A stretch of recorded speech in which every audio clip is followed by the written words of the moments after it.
we have canceled a lot of stuff, as I suppose that you also have, and it's not been a lot of fun actually. But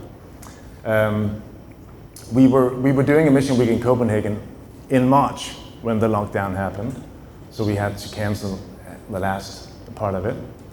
And since then, lots of things we had on the agenda had to be cancelled. We tried to do a few things online, not very successful for most of them.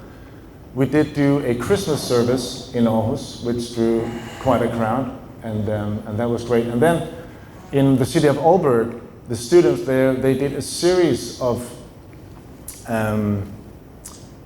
talks, but so you're invited to hear a talk on a topic. Could be death, could be reality, tradition, loneliness, doubt, and stuff like that. And then you would break out into breakout rooms where there would be Christians in each breakout rooms, and you would talk about this.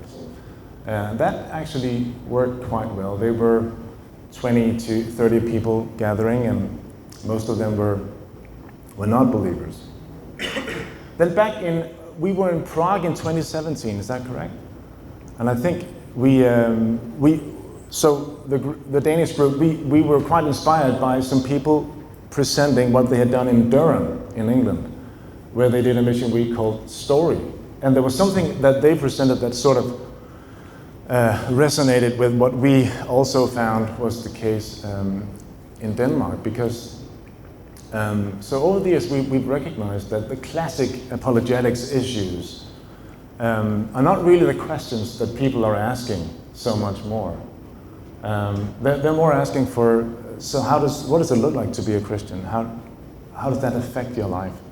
We do 200 to 300 RE lessons in high schools every year, and we rarely get those typical kind of questions we used to get back in the day when they would try to corner us, right? How can there be a God a good God in a world with so much evil and suffering? It's more like, so you're a Christian. How does that affect your choice when it comes to what you would like to do with your life?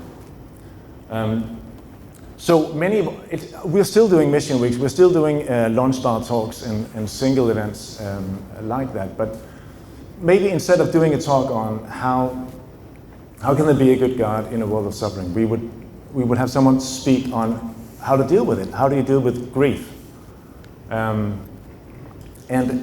some more personal existential takes on the classic apologetic issues. And that has been that started in Copenhagen. So the name of the mission week in Copenhagen was Convinced, which says something about more abstract apologetic issues. And then we stole the idea from Durham and changed it into Story, and that has been sort of the profile of much of what we've been doing ever since. More personal existential takes on the more classical apologetics issues. Yeah. Another thing we did was, that was in Aarhus, where Anna is with me. She's our staff worker in Aarhus. I didn't introduce myself, did I? My name is Christian. I work for the Danish KFS. Yeah. So in Aarhus, they did a charity event where Anna would do a talk on the theme loving your neighbor, because that's something that people would recognize something to be a Christian topic. And in combination with that talk, they did a charity event for a charity that supports women in difficult circumstances.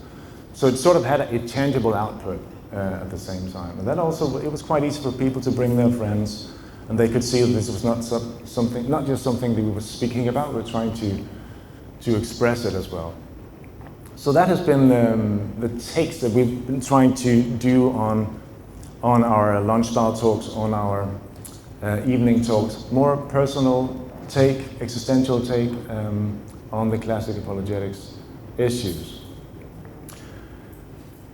I think for us in Denmark, it's still very much it's the same challenge that I have sensed we've had for years. We're quite good at doing the identification, quite good at doing the persuasion. There it was. But we're weaker on the invitation side, and that is really also a challenge with these, with the way we do these things. I think we're still a challenge there. So if you pray for us, please pray that we would be presenting Jesus, presenting the gospel, offering people Jesus. That's actually why we keep coming back to Foyer, to be reminded, to be inspired, of course, and to learn, and to go back and do some of the things we hear here. But also just to be reminded that if we're not telling people about Jesus and offering him to them, we shouldn't be surprised if they don't come to faith. And that is always the greatest challenge we have. So, please pray for us in that way.